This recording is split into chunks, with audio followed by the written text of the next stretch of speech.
At syempre po, ang nais din po magpabati na kanilang pagbati ay galing pa rin po sa kanin po ng mga party list. At sila po'y naniniwala na dapat ang bawat pamilyang Pilipino ay may negosyo. Dapat ang bawat miyembro ng pamilya ay may negosyante. Ang number 133, palapakan po natin ang Kaunlad Pinoy Party List.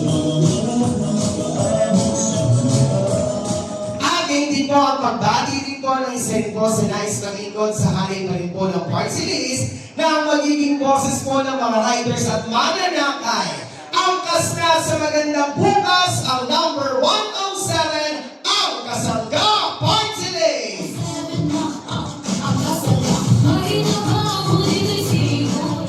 At sa mga pagkakataon po ito, mga minamahal ko pong nanay at tatay, ibibigay ko naman sa inyo ang susunod na magsasalita. Siya naman po ay ating pong representative mula naman po sa halay po ng mga senador. Ang magiging katuwang ni Yorme sa nasyonal at siyang magbibigay din po ng pagunlad ng bawat kabuhayan nating Manilenyo. Ang number 36 sa halay ng Balota, palakpakan po natin, Senator Manoy Wilbert Wisely Jesus Bahaino Peter!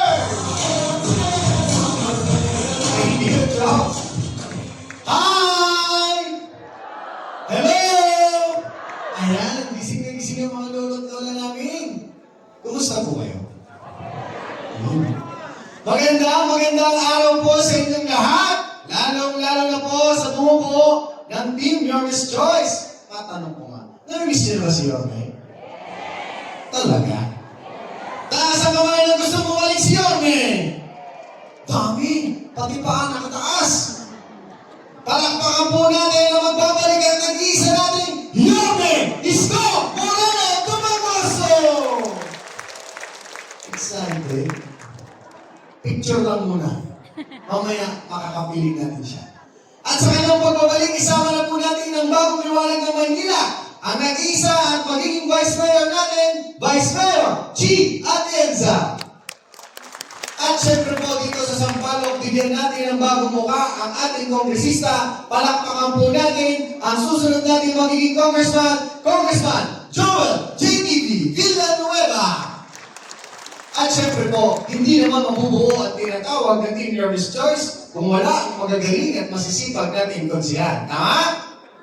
Pwede mo din na silang pag-iwahimayin. Pwede? Pwede. Sama niyo na rin si Senator Wilbert Lee. Yes naman.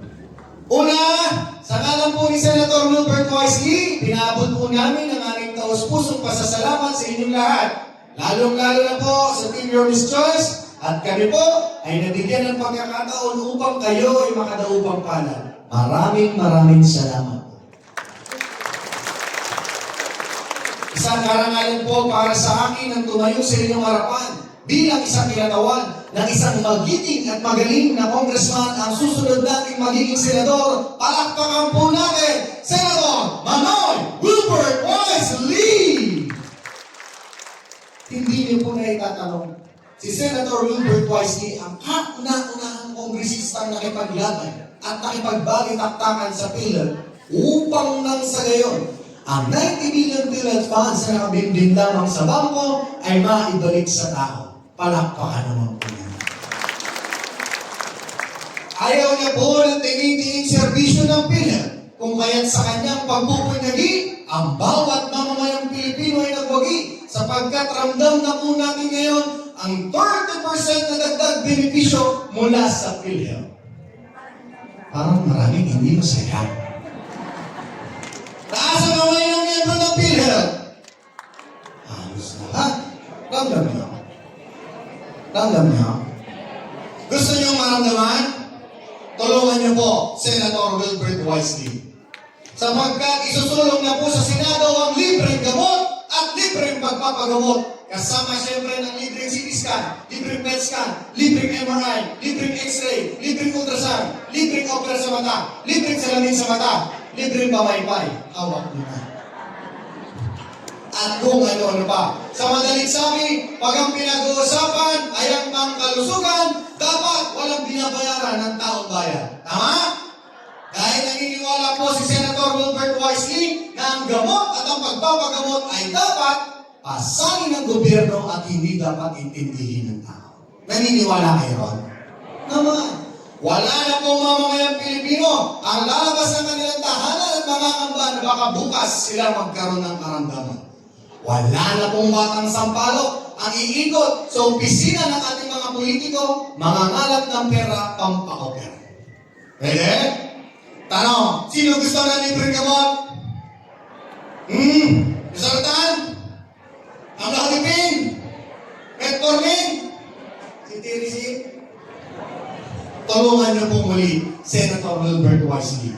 Sapagkat kami po kasama sa Team Yormes Choice, pinili ni Yormes Comoren Dumagoso upang nang sa gayon, makatulong po kami sa muling pagbalik ng liwanag at lungsod ng ating minamahal na lungsod. Pwede? Kaya hindi na po ako magpapakahaba-haba pa. Alam ko po, miss niyo na si Yorme. Ha? Dali ko na kayo kanina eh. Sa Mayo, isa lang naman po ang aming munting hiling sa inyo. Pwede? Please vote wisely. Sa Mayo, please vote wise. Please vote Wilbert. Maraming salamat po sa inyong lahat.